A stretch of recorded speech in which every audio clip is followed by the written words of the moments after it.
الله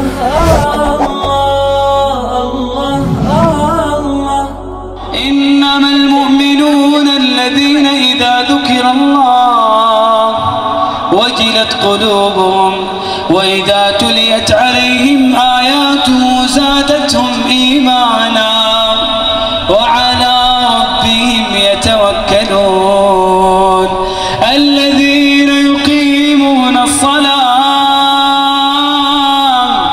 ومما رزقناهم ينفقون